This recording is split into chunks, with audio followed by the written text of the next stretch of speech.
আজকে বেলা 11:30 সময় এই সিলেট মেট্রোপলিটন আদালতের শাহপরান জিয়ারোর পক্ষে কাজী সেবা নামে একজন ভদ্র মহিলা এবং তিনি পেশায় আইনজীবী, তিনি তাৎক্ষণিকভাবে পক্ষে এসে কোনো কিছু না বলেই একজন মহিলা কনস্টেবলের উপর উপর্যুপরি আঘাত শুরু করে, তাকে চুলের মুঠি ধরে এবং তাকে চেয়ার থেকে ফেলে দেয়।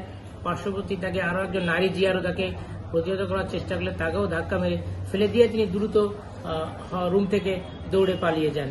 তো এই বিষয়ে আমরা ঊর্ধ্বতন কর্তৃপক্ষকে অবহিত করেছি এবং এখানে আদালতের যারা বারের সভাপতি, সেক্রেটারি সহ মহানগর দায়রা জজ মহোদয় এবং জেলা দায়রা জজ মহোদয়কে আমরা অবহিত করেছি।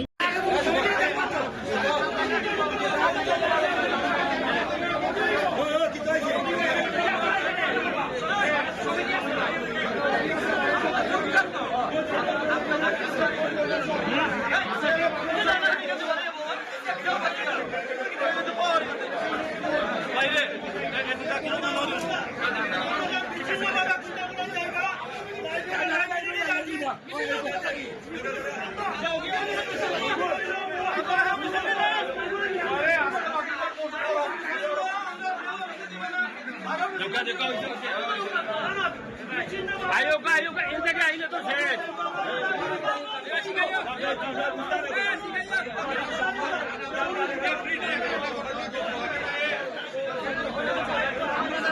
কোনো মাইনাস না